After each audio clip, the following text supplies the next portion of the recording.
सावन के महीने की ये बड़ी प्रिय कथा है, आप इसका स्मरण जरूर करिएगा। बहुत बहुत साधुता इस कथा को जनमानस तक इसका स्मरण जरूर होना चाहिए। हिमालय राज, सामने से तुमरुका जी आ रहे हैं, घोड़े का मुख लगा है, हाथ में वीणा रखी है, एक हाथ में करताल है। नारद जी का जैसा स्वरूप होता है वैसे ही तुमरुका जी का स्वरूप है। घोड़े का मुख लगा है, हाथ में वीणा है, एक हाथ में करताल है, और तुमरुका जी भगवान का नाम लेते लेते चले आ चले आ।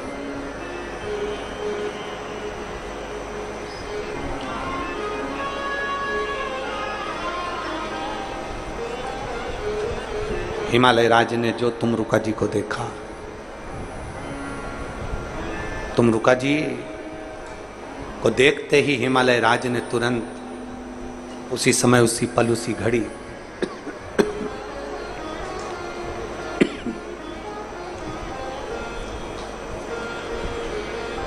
तुमरुका जी को देखते ही हिमालय राज ने उसी पल, उसी घड़ी प्रणाम किया। तुमरुका जी ने हिमालय राज के चेहरे की दशा देखी और दशा देखकर पूछा, हिमालय राज आज आपका चेहरा मुरझाया हुआ है। बहुत सुंदर बात कही है हिमालय राज ने। दुनिया के किसी व्यक्ति में ताकत नहीं है आपको झुका दे।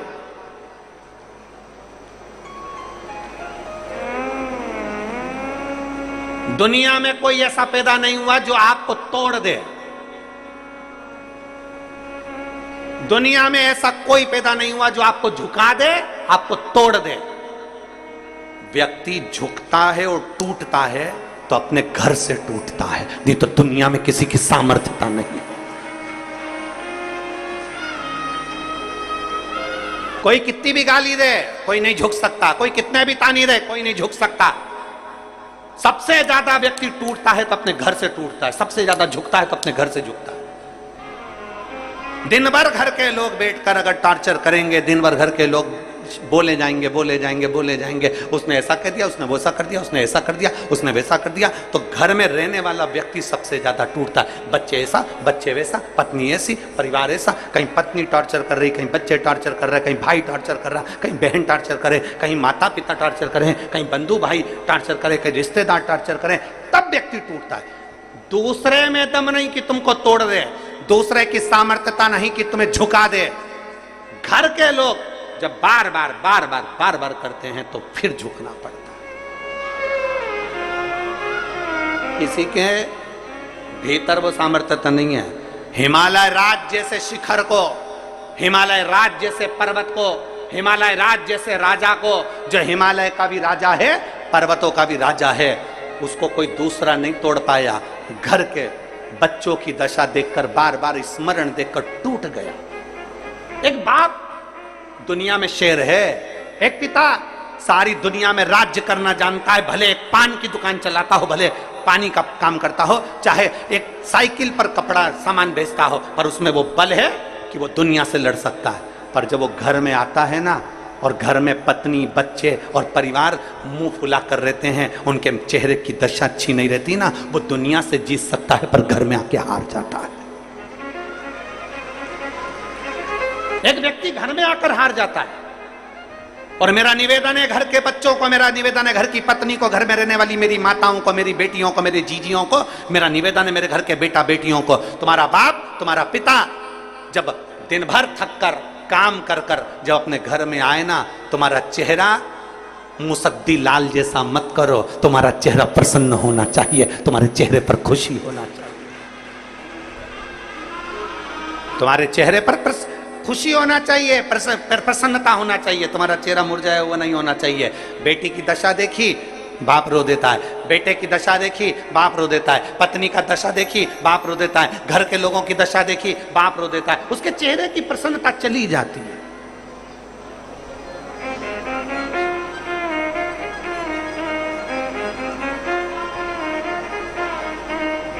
चाहे वो घर का पिता हो, चाहे घर की स्त्री हो, घर की नारी भी एक ऐसी है, सबसे भिड़ लेगी, सबसे लड़ लेगी, सबसे झगड़ लेगी, अच्छे अच्छे को जवाब देकर आ जाएगी, और वक्त पड़ गया तो 2-4 धर के भी आ जाएगी, वक्त पड़ गया तो 2-4 धर के भी आ जाएगी घर की स्त्री।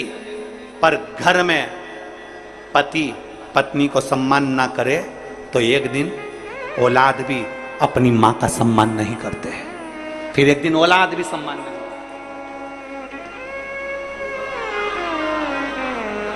हिमालय राज की आंख में जल भरा।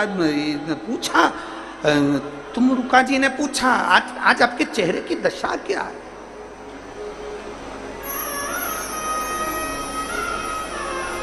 आज आपके चेहरे की ये दशा क्यों है?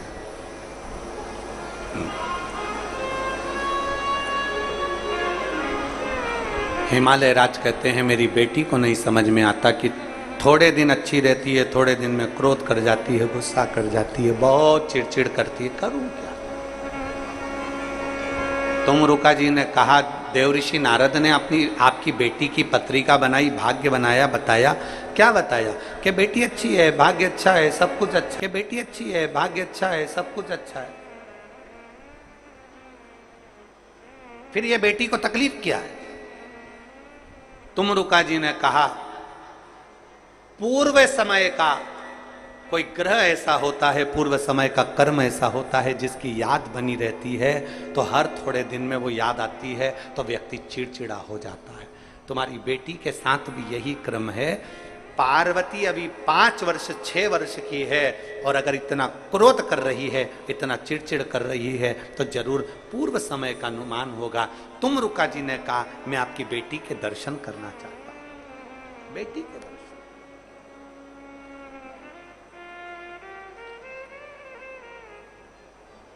चले, श्री शिवाय नमस्तुभ्यं, श्री शिवाय नमस्तुभ्यं, श्री शिवाय नमस्तुभ्यं, श्री शिवाय नमस्तुभ्यं, श्री शिवाय नमस्तुभ्यं। जैसे देवऋषि नारद श्रीमन नारायण श्रीमन नारायण श्रीमन नारायण करते हैं, वैसे ही शंकर जी के भक्त तुम रुका जी, उनके मुख से भगवान शंकर का नाम निकलता है। नमः शिवाय, ओम नमः शिवाय, श्री शिवाय नमस्तुभ्यं। उनके मुख से शिव नाम निकलता है।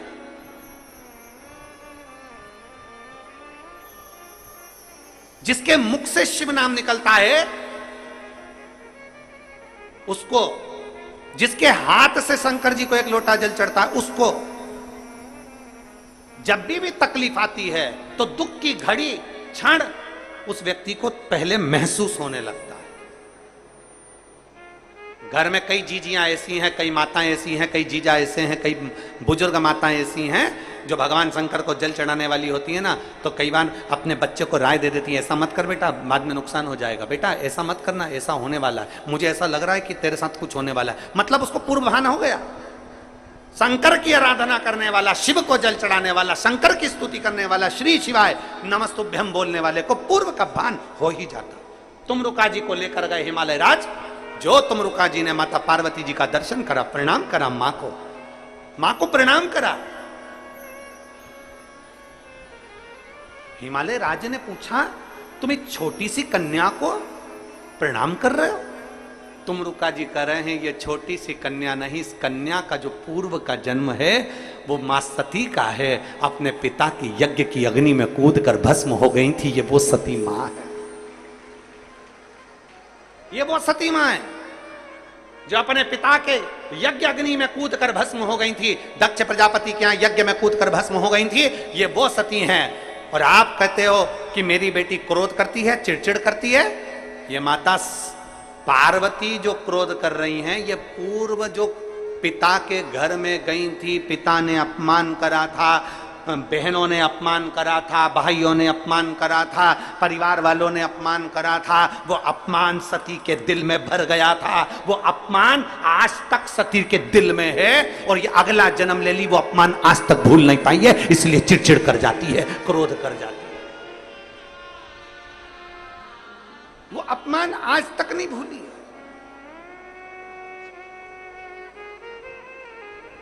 कई लोग कहते हैं गुरुजी हमारे घर के संस्कार अच्छे हैं, परिवार अच्छा है, माता पिता अच्छे हैं, दादा दादी अच्छे हैं, रिश्तेदार अच्छे हैं, एजुकेशन अच्छी है, स्कूल अच्छा है, ट्यूशन अच्छी है, फिर बच्चे इतने चिड़चिड़ क्यों करते हैं? ये आज का नहीं, पूर्व का है।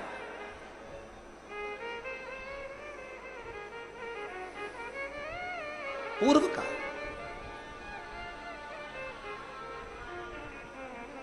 फिर मेरी बेटी को मैं, जो सती थी, पूर्व का अपमान उसके दिल में जो भरा हुआ है, वो अपमान समाप्त कैसे होगा? तुमरुका जी ने कहा, अगर पार्वती शिव की आराधना करे, हिमालय राज बोले ये तो देवऋषि नारद ने मेरी बेटी को वैसे ही शंकर की आराधना बताई है। मेरी बेटी को तो शंकर भगवान की आराधना देवऋषि नारद जब बेटी गोदी में थी उस समय कहकर चले गए थे कि शिव की आराधना करे पार्वती, और मेरी बेटी शिव की आराधना करती है।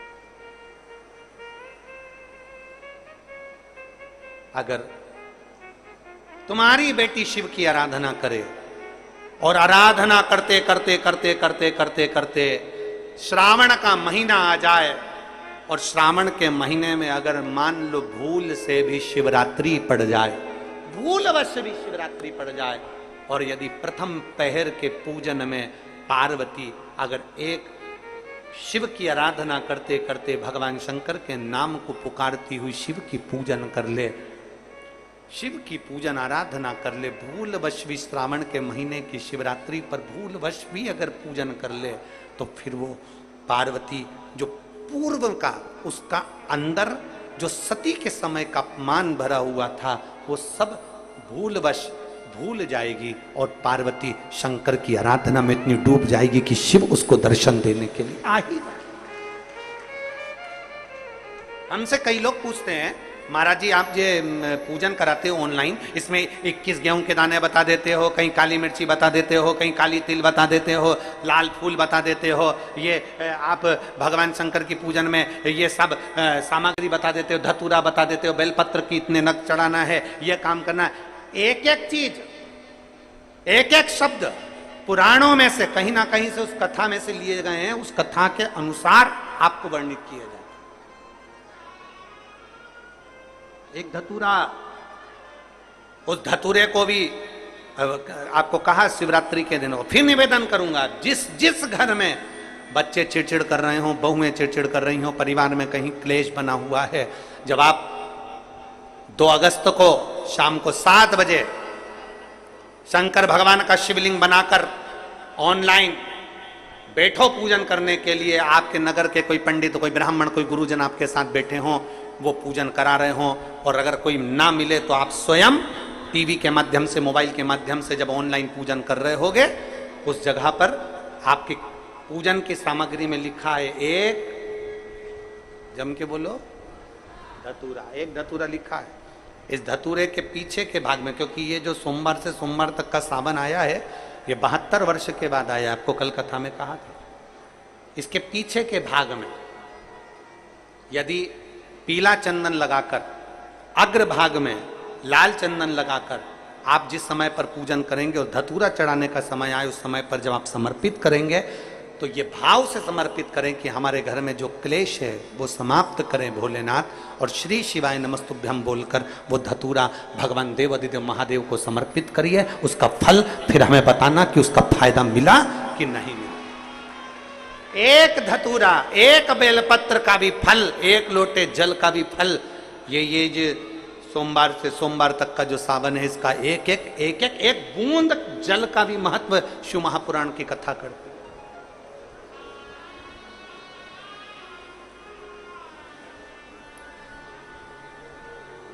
किसी ने कल के पत्र में था कि गुरुजी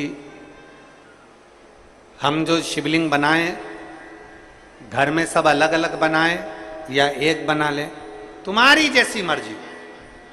तुम्हारे बच्चों का मन हो रहा है कि हम भी शिवलिंग बनाएं, तुम्हारे पति का मन है, पत्नी का मन है, सब एक साथ पूजन करें, एक शिवलिंग बना ले, उसकी पूजन कर ले, जैसा तुम्हारा मन करे। पर 2 अगस्त को शाम को 7 बजे प्रथम पहर में, प्रथम पहर की पूजन में करो। और फिर एक बात याद रखना, 12 महीने अगर शिवलिंग बनाते हो, प्रदोष को शिवलिंग बनाते हो, सोमवार को शिवलिंग बनाते हो, बाकी के महीने में तुम शिवलिंग बनाते हो, तो उसको रात होने से पहले विसर्जन करना पड़ता है। अगर बाकी के समय शिवलिंग बनाते हो तो रात होने से पहले विसर्जन करना पड़ता है। पर जो शिवरात्रि है उसको क्या कहते हैं? शिवरात्रि। मतलब पूजन भी रात्रि को होना है, अनुष्ठान भी रात्रि को होना है, विसर्जन भी रात्रि को होना है। संपूर्ण अगर 4 पहर की पूजन कर रहे हो तो 4 पहर का विसर्जन होता है। 4 पहर का पूजन होने के बाद फिर सुबह सुबह जब ब्रह्म मुहूर्त हो तब आप जाकर विसर्जन करो, वो शिवरात्रि। पर आप जब 1 पहर का पूजन कर रहे हो, मतलब शाम को 7 बजे पूजन कर रहे हो, तो शंकर जी का विसर्जन भी रात्रि को ही कर देना। शिवरात्रि है इसलिए। बाकी के समय पर अगर शिवलिंग बनाओगे तो रात होने के पहले विसर्जन करना पड़ता है। पर शिवरात्रि की पूजन कर रहे हो तो रात्रि को भी पूजन कर कर रात्रि को भी विसर्जन कर सकते हो। शिवरात्रि है इसलिए। अब विसर्जन करने कहां जाओगे?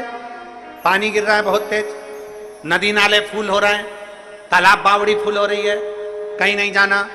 अपने घर के बाहर एक बाल्टी में, एक तसले में पानी भर कर रखो और घर के बाहर शंकर भगवान को अपने सिर पर लेकर घर के बाहर निकलो।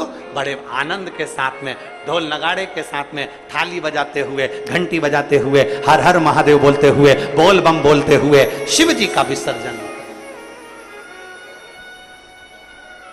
कहीं मत जाओ, घर के बाहर एक तसले में पानी भर लो, उसमें विसर्जन। जब वो पानी मिट्टी गल जाए तब किसी पेड़ में, किसी वृक्ष में उसको डाल दो। कहीं जाने की जरूरत नहीं। नदी नाले पानी के समय में फूल जाते हैं, बहुत पानी भरा रहता है, ध्यान रहे पता नहीं, मिट्टी चिकनी होती है, स्मरण। तो घर के बाहर, अपने घर के बाहर उसका विसर्जन। और शंभु शरणे पर मांगू घड़ी रे, दुख का दया करीन दर्शन। हिमालय राज से कह दिया तुमरुका जी ने, अनुष्ठान पूजन करे, मां पार्वती शिव की आराधना करे। मेरे छोटे छोटे बच्चों से निवेदन है, बेटा बेटियों से निवेदन है, सब भगवान शंकर का भजन करो।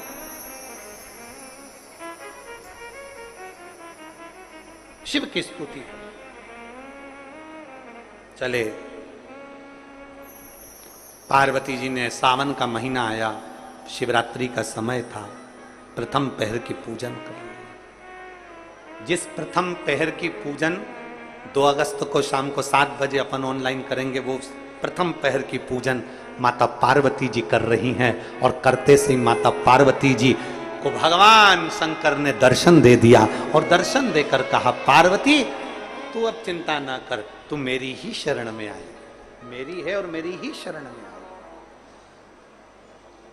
क्यों चिंता कर। और अब सौंप दिया इस जीवन का सब भार तुम्हारे हाथों में, हे हार तुम्हारे हाथों में, और जीत तुम्हारे हाथों। शिव स्तुति में डूब गई पार्वती मैया।